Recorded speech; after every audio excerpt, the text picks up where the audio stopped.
Menjadi anak hebat dengan menerapkan norma dan adat istiadat. Sebelumnya, apa ada yang sudah tahu apa itu norma? Baik, kalau gitu. Norma adalah aturan atau pedoman yang mengatur bagaimana kita berperilaku dalam kehidupan sehari-hari. Dengan norma, kita bisa hidup bersama orang lain dengan damai dan tertib. Contoh sederhana dari norma adalah ketika kita mengucapkan salam kepada teman atau membuang sampah di tempatnya. Lalu, pentingnya norma dalam kehidupan. Norma membuat hidup kita lebih teratur dan nyaman. Bayangkan jika semua orang di sekolah mengantri dengan tertib saat membeli makanan di kantin. Dengan mengikuti norma, semua orang merasa lebih dihargai dan lingkungan menjadi lebih harmonis. Bayangkan apabila norma ini tidak diterapkan dalam kehidupan. Ketika kalian sedang mengantri di kantin, tiba-tiba diserobot oleh orang lain. Apakah Anda akan merasa senang? Tentu tidak ya. Nah, maka dari itu, mari kita terapkan norma dalam kehidupan sehari-hari. Selanjutnya adalah jenis-jenis norma. Dalam kehidupan sehari-hari, ada beberapa jenis norma yang perlu kita pahami. Ada norma kesopanan yang mengajarkan kita untuk bertindak sopan, norma agama yang membantu kita menjalankan ajaran agama, norma hukum yang dibuat oleh pemerintah untuk melindungi semua orang, dan norma kesusilaan yang menuntun kita untuk menghormati sesama. Nah, sekarang mari kita lihat norma-norma apa saja yang kita akan pelajari sekarang. Yang pertama adalah norma di sekolah. Di sekolah, norma sangat penting untuk menciptakan suasana belajar yang kondusif. Misalnya, datang tepat waktu, menghormati guru dan teman, serta menjaga kebersihan kelas. Semua itu menunjukkan bahwa kita adalah anak-anak yang bertanggung jawab. Nah, di dalam norma di sekolah itu ada dua jenis, yaitu aturan tertulis dan tidak tertulis. Sebelum kita mengetahui apa itu aturan tertulis dan tidak tertulis, mari kita ketahui hal-hal berikut. Sekolah adalah tempat yang paling menyenangkan. Kita akan belajar bersama teman, bermain, dan saling bekerja sama. Di sekolah, tentunya ada aturan yang harus kita patuhi, seperti memakai seragam, hadir tepat waktu, dan lain sebagainya. Maka dari itu, apa sih aturan itu? Aturan merupakan sebuah petunjuk atau pedoman yang ditunjukkan untuk mengatur kehidupan agar tertib dan teratur. Salah satu contohnya yaitu adanya aturan di sekolah. Kalian sebagai peserta didik yang baik harus mematuhi aturan di sekolah. Aturan dibuat agar kegiatan di sekolah berjalan dengan tertib. Jangan sampai melanggar aturan ya, apalagi menjadi anak bandel. Jangan ya. Baik, mari kita masuk ke dalam materi. Aturan terbagi menjadi dua, yaitu aturan tertulis dan aturan tidak tertulis. Yang pertama adalah aturan tertulis. Aturan yang dapat dilihat dan dibaca oleh siapa saja, termasuk peserta didik. Seluruh peserta didik dengan mudah dapat mengetahui aturan-aturan yang harus dilaksanakan. Nah, biasanya aturan ini selalu ditempel di samping kelas ataupun di belakang kelas, agar para peserta didik bisa melihatnya. Lalu, di sini ada contoh aturan tertulis di sekolah. Yang pertama adalah tata tertib sekolah. Yang kedua, kode etik siswa. Lalu, yang ketiga adalah prosedur kesehatan dan keselamatan. Nah, tadi semua adalah aturan tertulis di sekolah. Maka dari itu, mari kita lanjutkan ke aturan tidak tertulis. Aturan tidak tertulis yaitu aturan yang berasal dari kesadaran warga sekolah dan diyakini secara turun-menurun. Hal-hal tersebut biasanya tidak diajarkan secara langsung, seperti contoh, belajar dengan baik, tidak bermalas-malasan, menghargai perbedaan suku, agama, ras, dan golongan. Dan yang terakhir adalah membantu teman yang kesulitan. Hal-hal ini tidak diajarkan secara langsung, melainkan kesadaran diri dari peserta didik tersebut. Itu semua adalah norma di sekolah. Mari kita lanjutkan ke norma selanjutnya, yaitu norma di rumah. Di rumah, kita juga harus mempraktikkan norma. Contohnya, membantu orang tua, berbicara sopan dengan baik, dan menjaga kerapihan kamar. Dengan menerapkan norma di rumah, keluarga kita menjadi lebih bahagia dan saling mendukung. Namun, norma ini tidak dilakukan oleh seorang individu saja, melainkan norma di rumah adalah aturan yang penting untuk diikuti oleh seluruh anggota keluarga. Aturan ini membantu menciptakan lingkungan yang aman, tertib, dan harmonis bagi semua anggota keluarga. Dengan ini, mari ciptakan keharmonisan keluarga dengan hal-hal berikut, yaitu pentingnya mematuhi norma di rumah. Yang pertama ialah kesejahteraan keluarga. Norma membantu menciptakan rasa saling menghormati dan peduli antar keluarga yang sehingga terciptanya keharmonisan dalam keluarga. Lalu yang kedua ialah perkembangan pribadi.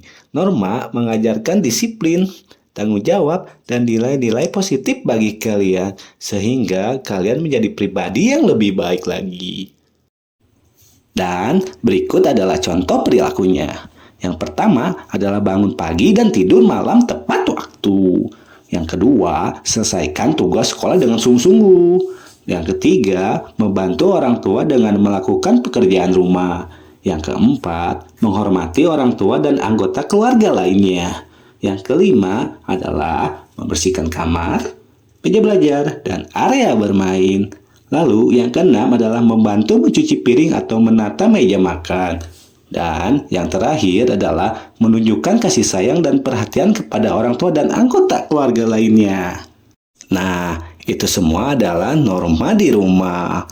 Maka dari itu, kita lanjutkan ke norma selanjutnya, yaitu norma di lingkungan. Norma juga berlaku di lingkungan sekitar loh. Dengan menjaga kebersihan lingkungan, saling tolong-menolong tetangga, dan tidak membuat keributan, kita menciptakan suasana yang nyaman dan damai untuk semua orang. Dan berikut adalah contoh dari menerapkan norma di lingkungan. Yang pertama ialah hidup rukun dengan tetangga. Tetangga adalah orang yang tinggal di dekat kita. Kita harus saling membantu dan menyapa tetangga. Dan yang kedua, menjaga kebersihan rumah dan sekitarnya. Menjaga kebersihan rumah dan lingkungan seperti menyapu halaman, membersihkan sampah, dan merawat tanaman adalah salah satu kegiatan menghargai dan menjaga lingkungan. Nah, hal-hal tersebut adalah contoh dari perilaku menjaga norma di lingkungan. Maka dari itu, mari kita lakukan bersama ya. Itu semua adalah norma-norma yang kita pelajari pada kali ini. Sebelum kita lanjut kepada materi selanjutnya, ada beberapa hal yang akan saya sampaikan. Yang pertama, tips praktis menerapkan norma. Mulailah dengan hal kecil seperti mengucapkan terima kasih, meminta izin sebelum meminjam barang orang lain, dan selalu mematuhi peraturan dimanapun kita berada. Dengan membiasakan hal-hal ini, kita akan lebih mudah menjadi anak hebat. Mengapa kita harus menjadi anak hebat?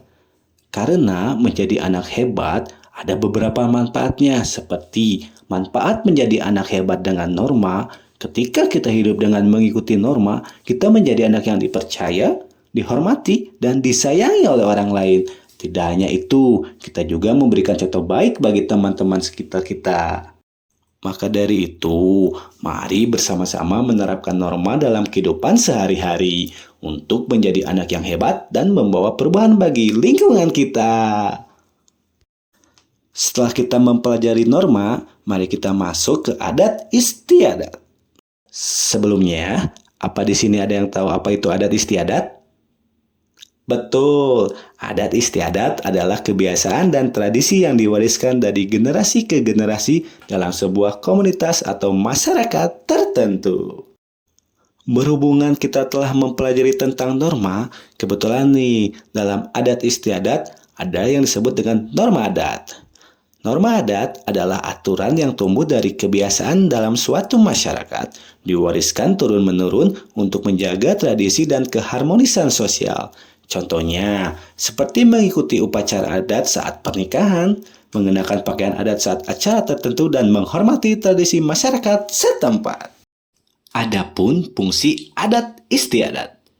Adat istiadat berfungsi untuk memperkuat kohesi sosial, menetapkan peran individu dalam masyarakat, dan menjaga stabilitas serta identitas budaya. Dan berikut adalah contoh adat istiadat. Contoh adat istiadat meliputi upacara pernikahan tradisional, ritual keagamaan, dan perayaan hari-hari besar yang khas di suatu daerah. Adat istiadat di berbagai daerah bisa sangat bervariasi. Misalnya, upacara ngaben di Bali, gerebek maulud di Yogyakarta, dan sekaten di Solo. Sebelumnya, saya menyampaikan bahwa adat istiadat sebagai identitas budaya, yaitu sebagai warisan budaya. Adat istiadat menjadi warisan budaya yang berharga, membantu mempertahankan tradisi dan menghubungkan generasi masa kini dengan masa lalu. Lalu, sebagai kearifan lokal, adat istiadat mencerminkan kearifan lokal yang khas, menyediakan solusi bagi kebutuhan masyarakat sesuai dengan kondisi lingkungan dan sosial mereka. Dan yang terakhir adalah kegiatan melestarikan adat istiadat di sekolah dengan cara mengikuti kegiatan ekstrakurikuler. Mengikuti kegiatan ekstrakurikuler yang berfokus pada seni dan budaya tradisional seperti silat, seni tari jaipong, kegiatan-kegiatan tersebut dapat memperkuat kecintaan dan melestarikan adat istiadat. Hal ini yang bisa kita lakukan sebagai siswa, ataupun kita dapat mengikuti lomba budaya di sekolah-sekolah ataupun perlombaan yang diadakan oleh pihak lainnya sebagai bentuk mempromosikan budaya dan partisipasi aktif dalam memperkenalkan dan melestarikan warisan budaya lokal. Dengan demikian, berakhirlah materi kita hari ini. Terima kasih atas perhatian dan partisipasi aktif kalian. Semoga ilmu yang kita pelajari hari ini dapat bermanfaat di kemudian hari. Jangan lupa juga untuk selalu mematuhi norma-norma yang ada, serta selalu menghargai dan menghormati adat istiadat setempat. Sampai jumpa kembali. Sehat selalu.